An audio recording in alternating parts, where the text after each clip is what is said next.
California roll. California roll deluxe. I'm going to teach you how to make those easily at home for minimal cost, and it starts right now. And as always, remember this word of caution. I'll be working with heat and knives and raw fish and raw meat, so if you imitate me, you do so at your own risk. And remember, if you're a kid under the legal age, make sure you have adult supervision. And definitely do not drink beer or wine or any kind of alcoholic beverage. Now I'm going to show you guys how to make sushi rice. We'll just spread that all out in your pan. Now, a lot of people think that sushi rice is hard to make, and I'm here to tell you otherwise. This is a mixture of sugar, salt, and vinegar, rice vinegar for sushi. You can just do it to taste, and to be honest with you, in Japan there are companies that sell seaweed you get on the sushi, and they infuse that stuff with vinegar, and that's it.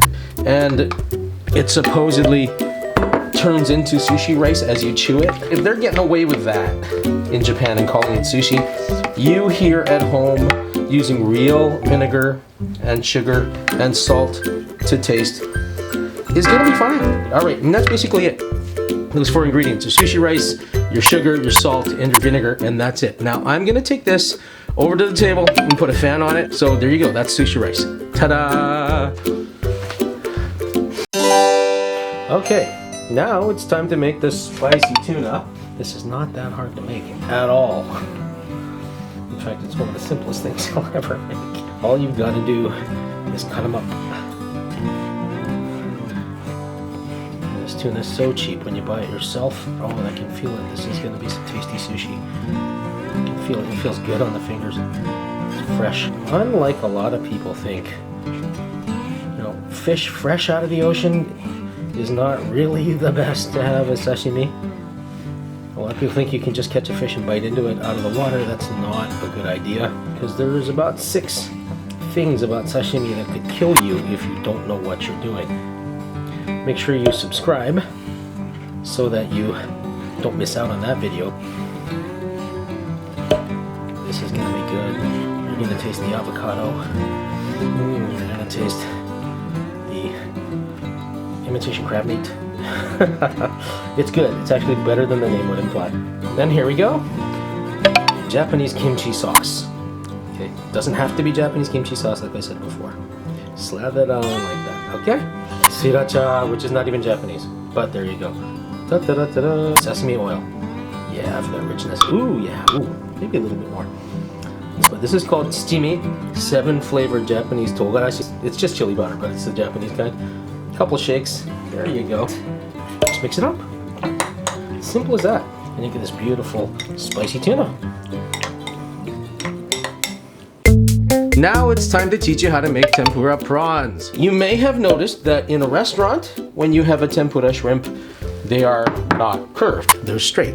How does a restaurant do that? I'm going to show you what I think is the easiest. Okay, the reason it curves is that there's a tendon in here. In Japanese, we call that tsuji. And you have to cut it and break it and then straighten this thing out. Watch. Just make a little kirikomi, as they say in Japanese, little cuts inward. That's how. See, it's already getting more straight as it is. And then you kind of put it up like that. And then what you're going to do is you're going to kind of massage it like this. You can feel it and you can hear it when you do it in real life. So try it at home. Look at how straight that is. And you just repeat that for every shrimp that you have. Like that. See? Okay, and you just repeat. Okay, the next stage in making tempura shrimp is simple. Making the tempura batter, tempura powder, and cold water. That's it. Mix the two together. Like so. Can you do it with a fork? Yes, you can. You do not need to do it with chopsticks. Okay, here we go.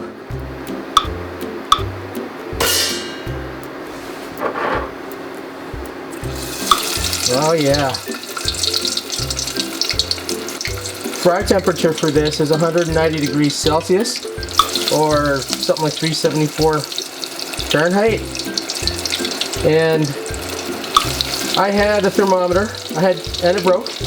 I had another thermometer and it broke. So I just kind of do it freehand and I eyeball it. It's not the end of the world. You can do this. So basically the way I do it now, and they look the right color, a little lighter than golden brown, I pull them out. Like I said before, there are master tempura guys out there. You're a home cook. I'm trying to teach you the easy way to do it, that anybody could do it at home. Yeah, that's how you make tempura shrimp. This is imitation crab meat. Bam! Alright, next up you'll need cucumber. Bam! Wow, this is way more cucumber than I actually need. Yeah, I'll use some of it and the rest I'll give to the neighbors, I guess.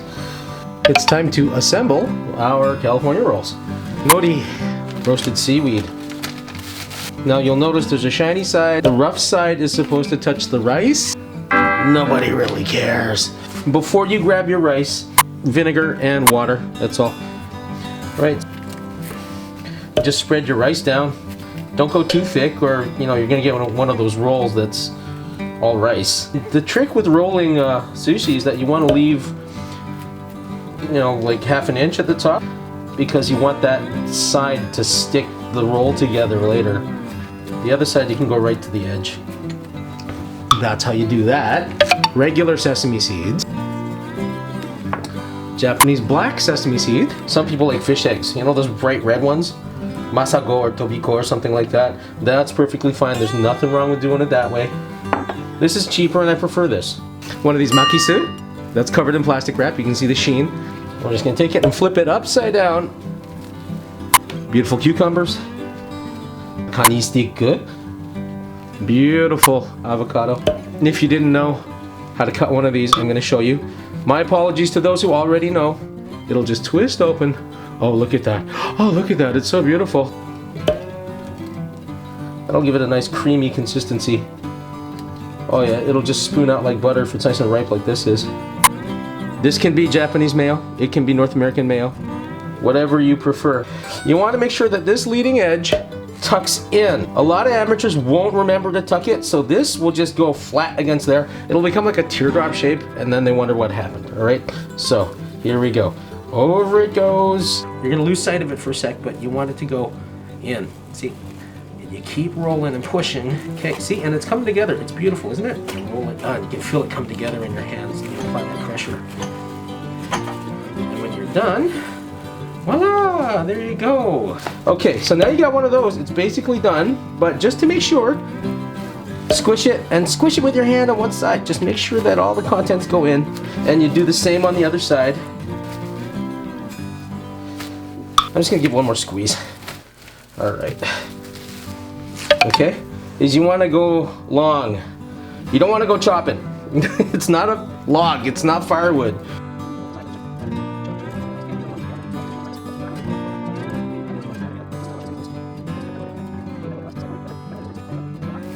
And basically, the only thing left to do is plate it. The thing with a roll like this is you put it down, 45-degree angle. Let me bring that up to the camera for you. Easy peasy. California roll. For a California deluxe, you need these. So, bam! And when you cut these up, here's something they don't tell you every day. Save these. Go outside, stick them in your garden, or stick them in a flower pot. And you know what? These things are so freaking strong. They'll start to shoot green by midsummer. I don't have to buy these anymore. Let's make our California deluxe now. We're gonna put down our nori.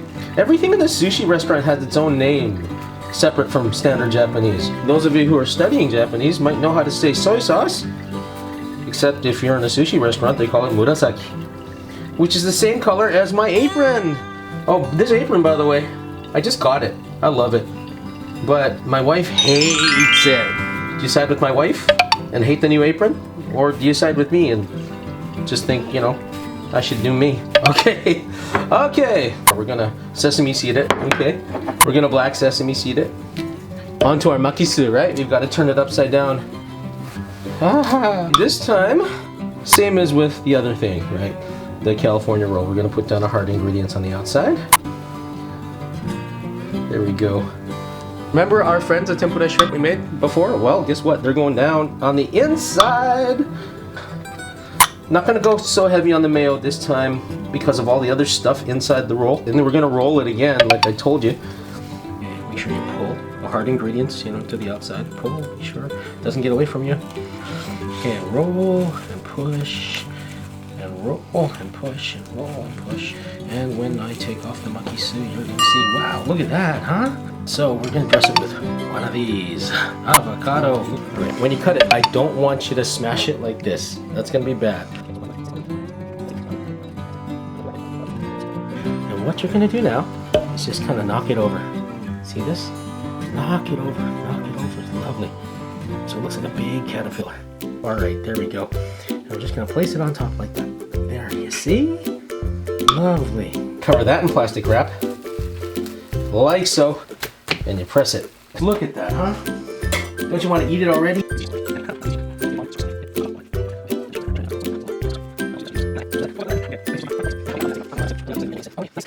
Get rid of this, get rid of that. You can't pick up the whole thing, right? So here we go. Again, 45-degree angle is really nice visually speaking. Just gonna put that on there like this. Spicy tuna! So we're just gonna add some spicy tuna to the top here. Oh yeah, some more. No big deal. Beautiful, beautiful. That red there. And there's one more step. Let's put down the scallions. Your green onions. You wish you could smell this. The spice, the avocado, the imitation crab. Yeah, imitation crab even has a smell.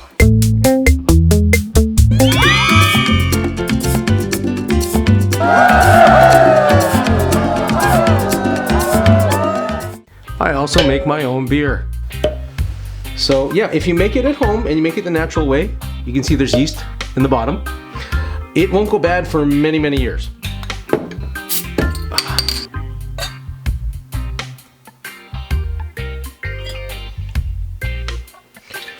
Yeast in the bottom. Cheers, everybody. Oh, that tastes so good. Itadakimasu.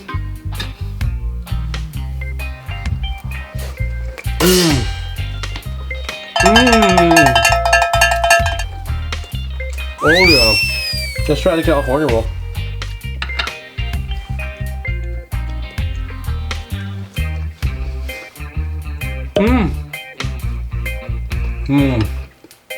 I like them both. I like them this better though. There you go. Get a good look at it.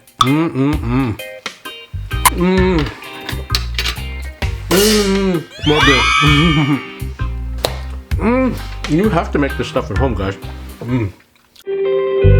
Okay, so like you guys saw, I made a California roll and I made a California roll deluxe, and you know, quite honestly, when I ate the California roll, it was just as good as anything you'd find in a restaurant. That thing cost me, what, $1.50? With everything I do, I try to make it in a way that any amateur could do it at home for minimal cost. As for the beer, when I make beer on my own, it costs me anywhere from 25 cents a beer to maybe $1. Never more than like $1.50 if I get really fancy with specialty hops or yeasts or whatever. You know, if you guys want me to, I'll show you how to make your own beer at home too. It's great being that guy who can put on a party with all this endless sushi and endless beer, and all your friends come over, and you know, I never charge my friends. They come over and they eat for free. They always have a good time. But make sure you hit that subscribe button and you ring the bell so you don't miss any of my future videos, because life should be joyful. I always stick by that. Love you guys. Bye-bye.